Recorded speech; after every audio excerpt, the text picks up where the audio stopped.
Sir నమస్కారం sir. నమస్తే ఆదిత్య గారు. సార్ జగన్మోహన్ రెడ్డి గారు మొన్న వరద బాధితులు పిఠాపురంలో వరద బాధితులను పరామర్శించారు. అయితే అక్కడ ఒక సంఘటన జరిగింది. ఆయన కారు టాప్‌లో ఉండగా ఒక అభిమాని ఆహ్, కారు ఉమ్, పైకెక్కేసి ఆయనకి ముద్దు పెట్టారు. ఇప్పుడు దీనిపైన ఉమ్, వైసీపీ నుంచి తీవ్ర స్థాయిలో ప్రభుత్వం పైన విమర్శలు చేస్తున్నారు. అలా ఒక వ్యక్తొచ్చి ముద్దు పెట్టేస్తున్నారు. ఇంత సెక్యూరిటీ తక్కువగా ఇస్తారా గవర్నమెంటు? రేపటి రోజు ఇంకో వ్యక్తొచ్చి ఏమన్నా అటాక్ చేసినా చేయొచ్చు. అంత నిర్లక్ష్యత ఎందుకు? ఎక్కడికెళ్ళిన పర్యటనకు అసలు గవర్నమెంట్ జగన్మోహన్ రెడ్డికి సెక్యూరిటీ ఇవ్వట్లేదని విమర్శలైతే చేస్తున్నారు సార్. మరి దీన్ని ఏ విధంగా చూడొచ్చంటారు సార్? ఏంటి ఆదిత్య? నమస్తే ఆదిత్య. సార్. ఏంటి జగన్మోహన్ రెడ్డి గారు వరద వరద ప్రాంతాలకు వెళితే హ్మ్. ఆయన అభిమానులు ఆయన కారు ఎక్కి ఆయన్ని ముద్దు పెట్టుకున్నారా? అవును. ముద్దు పెట్టుకుంటే ఇది ప్రభుత్వ వైఫల్యం. ఇలా చేస్తే జగన్మోహన్ రెడ్డి గారి ప్రాణాలకు భద్రత ఏంటి హ్మ్. అంటూ వైసీపీ నాయకులు ప్రభుత్వం మీద విమర్శలు చేస్తున్నారు, అవును. దుమ్మెత్తిపోతున్నారు. ఇదని మీరు అనేది? అవును సార్. ఇందులో పెద్ద విషయం ఏముంది ఆదిత్య? జనరల్ గా జగన్మోహన్ రెడ్డి గారికి వైసీపీ పార్టీకి అలవాటైన విద్య ఒకటి ఉంది కదా, లేపేయమనండి. ఎవడైతే ముద్దు పెట్టుకుంటే వాళ్ళు లేపేయటమే. లేదంటే కోడికత్తిలా కేసు పెట్టి ఒక 5 ఏళ్ళు లోపల దేమనండి. ఇందులో సమస్య ఏముంది? వాళ్ళకి తెలియకపోతే కదా ప్రభుత్వానికి ఏం సంబంధం. అవును. జగన్మోహన్ రెడ్డి గారిని ఎవరిని తాకినా, హ్మ్. ఎవరు ముద్దు పెట్టుకున్నా, ఎవరి దగ్గరకు వచ్చినా లేపేయటమే. వాళ్ళు చేసిందే కదా. ఇందులో పెద్ద హ్మ్. విచిత్రం ఏందన్నా, ఇప్పుడు కోడికత్తి సీన్ కూడా నేరం చేయలా. అవును. నేరం చేయకపోతే లోపలేశారు కదా. చేశారు. బాబాయ్ ఎదురు తిరిగితే ఏం చేశారు? వైఎస్ చం వివేకానంద రెడ్డిని ఎదురు తిరిగితే హ్మ్. బాబాయ్ని ఏం చేశారు? చంపేశారు. చేశారా? అవును.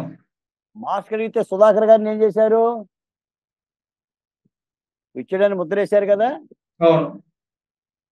ఇసుక ట్రాక్టర్ ఆపేస్తే వరప్రసాద్ ఏం చేశారు? సీతారాంపురం పోలీస్ స్టేషన్ లో తిరుమణం చేశారు కదా. అవును. ఎవడైతే జగన్మోహన్ రెడ్డి గారిని టచ్ చేస్తాడో హ్మ్. వాళ్ళకి శిరోమణాలు చేసేయటమే. ఓహో! వాళ్ళ మీద కేసులు పెట్టి లోపలేయటం ఇదే పరిష్కారం. నేను చెప్తున్నాను వైసీపీ నాయకులారా, హ్మ్. మీ నాయకుడి మీద కేసు పెట్టిన లోపలేయండి మీరే. కేసులు పెట్టండి, కేసులు పెట్టండి. లేదంటే మీరే, మీకు తెలుసు కదా ఏం హ్మ్. చెయ్యాలో కూడా. మద్యం ధరల మీద మాట్లాడితే ఓం ప్రకాష్ ఏం చేశారు? వాళ్ళకి తెలియకపోతే కాదు ఇవన్నీ మనం చెప్పటం. వాళ్ళకి తెలుసు. అవును. ఆ చర్యలు తీసుకోవడం మంచిది. అంటే అధికారంలో ఉన్నప్పుడు తీసుకుంటారు, ప్రతిపక్షంలో ఉన్నప్పుడు తీసుకోరా ఏంటి? హ్మ్. ఏంటి? కాబట్టి జగన్మోహన్ రెడ్డి గారి దగ్గర చాలా ప్రైవేట్ సైన్యం ఉంటుంది. అవును.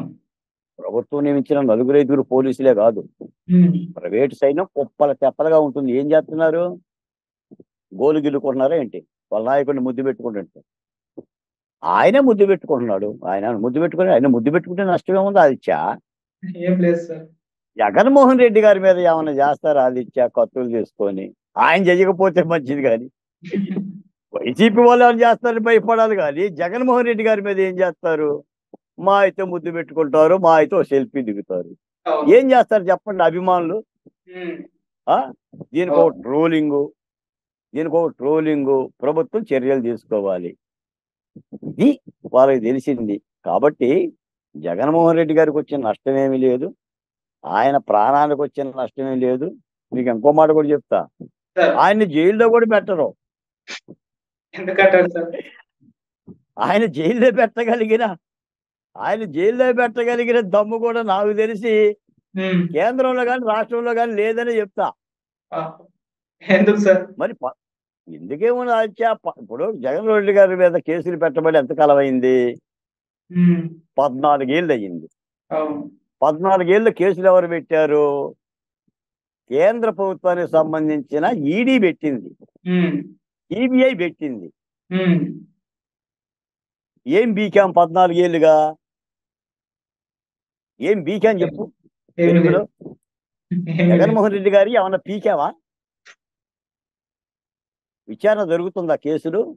లేదు. 3000 వాయిదాలు ఎగ్గొట్టాడు. అవును. పాస్పోర్ట్ కావాలన్నాడు. అయ్యా పాస్పోర్ట్ కావాలంటే నువ్వు కాస్త కోర్టుకు వచ్చి ఎన్ఓసి ఇవ్వయా, హ్మ్. ఒక 20,000 రూపాయల పూచీకత్తు ఇవ్వయా, కోర్టుకు రావయ్యా అందే. హ్మ్. నేను రాదు, మీరే ఇవ్వాలి అన్నాడు ఆయన. ఆయన పరిపాలనా కాలంలో జడ్జిలను ఏమన్నాడు ఆయన జగన్మోహన్ రెడ్డి గారు? హ్మ్. వీడు కమ్మ జడ్జి, ఓహో! వీడు చంద్రబాబు నాయుడు జడ్జి, ఇదే కదా ఆయన అన్నది. ఆ? జడ్జిల పైన అటువంటి కామెంట్స్. అందుకని జగన్మోహన్ రెడ్డి గారిని ఏం బీగుతూ అంటున్నా, అవును. ఆయన అధికారంలో ఉంటేనే, ప్రతిపక్షంలో ఉంటేనే, 11 వస్తేనే, 151 వస్తేనే, మనం పీకేది ఎందుకు చెప్పండి? పోనీ పీకినప్పుడు మాట్లాడుకుందాం. ఉమ్, కాబట్టి ఉమ్, జగన్మోహన్ రెడ్డి గారు సెక్యూరిటీకి వచ్చిన ఇబ్బంది ఏమి లేదు, ఉమ్, ఆయనకు వచ్చిన నష్టం ఏమి లేదు. ఉమ్, భయపడమాకండి వైసీపీ కార్యకర్తలారా, వైసీపీ నాయకులారా. మీ నాయకులు ఎవరు ఏం చెయ్యరు, మీరేమైనా చేస్తే చెయ్యాలి తప్ప మిమ్మల్ని చేసేవాడు లేడు.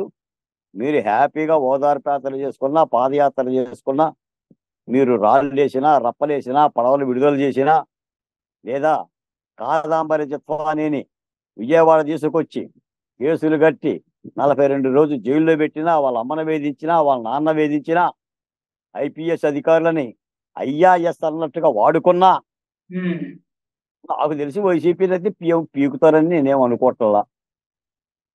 ఒకవేళ పీకితే గీకితే ఏం పీకుతారో చూద్దాం. ఉమ్, ఎందుకంటే 3 బోట్లు విడిచిపెడితే రాష్ట్ర ప్రభుత్వం 4,30,00,000 రూపాయలు ఖర్చు పెట్టింది అవును. ప్రజాధనాన్ని. ఉమ్, అసలు ఆ బోట్లు తీయలేకపోతుంది. వారం ఇప్పుడు బోట్లు వెలిగితేత ఒకటో రోజు, ఓకే. రెండో రోజు, ఉమ్, మూడో రోజు అని 7వ రోజుకి నడిచింది. హ్యాపీగా వాళ్ళు నిర్లజ్జగా బోట్లు వదిలేశారు, వెళ్ళిపోయారు, ఏదో కేసు కట్టారు, లోపల పోయారు. ఇక 4 రోజులు బెయిల్ మీద వచ్చేస్తారు. ప్రభుత్వ సొమ్ము ఖర్చు అయిపోయింది.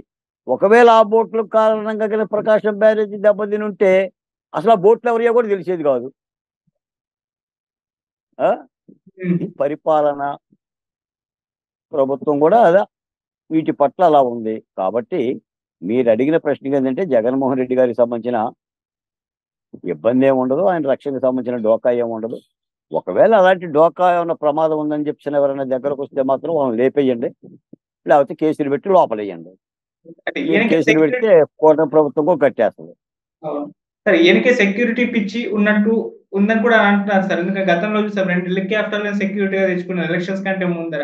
తర్వాత ఒక ప్రైవేట్ సైన్యాన్ని ఇంటి దగ్గర పెట్టుకున్నారు. ఇప్పుడు మళ్ళీ నాకు సీఎం స్థాయిలో సెక్యూరిటీ కావాలని ఆ మధ్య కోర్టును కోరారు. మళ్ళీ ఇప్పుడు సెక్యూరిటీ అంటే సెక్యూరిటీ పిచ్చి ఒక హుందాతనం షో చేయడానికి అని కూడా అంటున్నారు. అది సెక్యూరిటీ పిచ్చి కాదబ్బా. ఉమ్, సాధారణంగా ఏంటంటే అన్ని రాజకీయ పార్టీ వాళ్ళు జగన్మోహన్ రెడ్డి గారికి ఉమ్, ప్రాణాలంటే భయం, ఆయనకి సెక్యూరిటీ పిచ్చి. ఆయన ఎటు పోయినా కూడా ఒక 50 మందిని 1000 మందిని పక్కన వేసుకుంటారు అనుకుంటారు, కానీ ఉమ్, సెక్యూరిటీ పిచ్చి కాదు, అది రాజ విలాసం. రాజుగారు బయలుదేరితే ఎలా ఉంటుంది? 150 ఏనుగులు, 200 గుర్రాలు, ఉమ్, ఒక 500 మంది సైనికులు ఉమ్, ఎలా అయితే రాజుగారి పక్కన ఉంటారో, ఆయన రాజ్యసభ జగన్మోహన్ రెడ్డి గారి యొక్క రాజకీయ పొరవడే అలా ఉంటుంది. ఆయన ఎక్కడ కూడా 10 మందిని వేసుకొని 4 వేసుకొని వెళ్ళడు. ఆయన వెళ్తుంటే ఉమ్, ఆయన మూకదండు కదలాలి. మీరు ఈ వరదల్లో కూడా చూడండి, వరదల్లో ఎక్కడ కూడా ఆయన ముఖము విచార వదనంతో ఉండదు, నవ్వుతూనే ఉంటుంది. అవుతూ ఉంటాయి.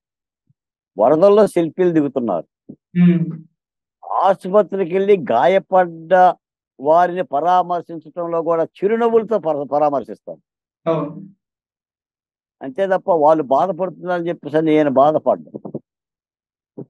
మరి దాన్ని ఆ వైఖరిని ఏమంటారు, ఆ ఉమ్, తత్వాన్ని ఏమంటారంటే, ఆయన ఏంటంటే ఆయన ప్రకటించుకున్న అప్రకటిత రాజు. ఆ పార్టీ కూడా శాశ్వత అధ్యక్షుడిగా ప్రకటించుకున్నాడు కదా. ఉమ్, కాబట్టి ఆ రాచరికంతోనే ఉంటాడు. ఇప్పుడు లేకపోతే కదా బాధ, డబ్బు లేకపోతే, అవకాశం లేకపోతే, కేంద్ర ప్రభుత్వాన్ని లేదా రాష్ట్ర ప్రభుత్వంలో అధికారులని ఆడించలేకపోతే, ఆడుకోవటం చేత కాకపోతే బాధపడాలి. ఆయనకి వచ్చిన నష్టం ఏమో చెప్పండి. మీకు ఒక మాట చెప్పానా, ఉమ్, చంద్రబాబు నాయుడు గారు ఆంధ్రప్రదేశ్లో ఎలాంటి ఇంట్లో అద్దెకుంటున్నారు? అద్దెకే ఉంటున్నారు, ఇల్లు లేదు ముఖ్యమంత్రి గారికి. అవును. ఇప్పటికీ లేదు ఆదిత్య. ఇప్పటికీ అమరావతి కరకట్ట దగ్గర ఉమ్, వేరే వాళ్ళకి సంబంధించిన ఇంట్లో అద్దెకుంటున్నాడు, ఆ కృష్ణానది పక్కన. మీరు జగన్మోహన్ రెడ్డి గారి యొక్క తాడేపల్లి రాజవిలాసం చూడండి, ఆ ఇంటికి ఈ ఇంటికి పోల్చండి, మీకు రాజస్వం అంటే ఏంటో అర్థమవుతుంది. జగన్మోహన్ రెడ్డి గారు ఎలాంటి ఇళ్లలో ఉంటారు అని. ఋషికొండ మీద కట్టిన ఆయన ప్యాలెస్ చూడండి, నిజానికి ఆయన ఉండటానికి కట్టుకున్నాడు ఆయన. అవును. ఇప్పుడేదో వాళ్ళు మాట మార్చి అది పర్యాటక శాఖ ఉంటే రాష్ట్ర ప్రభుత్వం కూడా ఉండొచ్చు కదా, అది ప్రభుత్వం కోసమే కట్టాం కదా అని అంటున్నారు. కానీ కాదు, కేవలం జగన్మోహన్ రెడ్డి భారతీయ రెడ్డిలు కలిసి ఉండటానికి సముద్ర తీరాన కట్టుకున్న ఒక ఇంద్రభ్రమణం. ఓకే. అధికారం కోల్పోబట్టేసి అందులో ఉండటానికి అవకాశం లేదు. కానీ నిజంగా వైసీపీ కనుక అధికారంలోకి వచ్చి ఉన్నట్టయితే ఆ యొక్క ఋషికొండ నుంచి కిందకి దిగేవాడు కాదు. ఎవరైనా సరే ఋషి దగ్గర పోవాల్సిందే తప్ప ఋషి కిందకు వచ్చేవాడు కాదు. అలాంటి పరిస్థితి చేస్తాడు. అది జగన్మోహన్ రెడ్డి గారి యొక్క ఇది. దీనిని రాజకీయ నాయకులు లేదా రాజకీయ ప్రతినిధులు వేరే వేరే విధంగా అర్థం చేసుకుంటారు. కాబట్టి ఆయన తగ్గడు, ఆయన తగ్గేదే లేదు. ఆయనకు వచ్చిన భద్రతకు ముప్పు లేదు, ఆయన రాజవిలాసానికి డోకా లేదు, ఆయన కేసులకు సంబంధించిన చర్యలు కూడా తీసుకునే ఛాన్స్ కూడా లేదు. ఈ విచారణ పర్వాలని పూర్తి కావాలంటే మీరు నేను కూడా వృద్ధాప్యంలోకి రావాలి. నాకు తెలిసి ఇవన్నీ కూడా ఏంటంటే దాదాపుగా ఆ సారం కనిపించడం. ఎందుకంటే 14 ఏళ్ళుగా ఇంత నత్తనడుతున్న సిబిఐ విచారణలో, మళ్ళీ మామూలు విచారణలు కాదండో ఎన్నో, ఏదో సిఐడిలో పోలీసులో ఏదో విచారణలు కాదు, సిబిఐ అంటేనే భారతదేశంలో అత్యంత ఉన్నతమైన సంస్థ. ఆ విచారణ మించిన విచారణ ఇంకేం లేదు. సిబిఐ స్క్వేర్, సిబిఐ క్యూబ్ లేదు, డబల్ సిబిఐ లేవుగా, ఒకటే సిబిఐ. ఎవరు అడిగినా అదే. దానికి అది పరిస్థితి. మీకు వివేకానందరెడ్డి హత్య కేసులో సిబిఐ వైఎస్ అవినాష్ రెడ్డిని అరెస్ట్ చేయడానికి వెళ్ళి 2 కాళ్ళు పైకెత్తి కుక్క పిల్లలాగా తిరిగి వచ్చినప్పుడే జగన్మోహన్ రెడ్డి ఏంటనేది అర్థమైపోయింది రాష్ట్ర ప్రజలకి. ఇంకా సిబిఐ ఏం చేస్తుందో ఏమో కానీ నాకైతే తెలియదు. నాకు తెలిసి అయితే జగన్మోహన్ రెడ్డి గారికి వచ్చిన ఇబ్బంది ఏమి లేదు, ఆయన ప్రాణాలకు వచ్చిన ముప్పే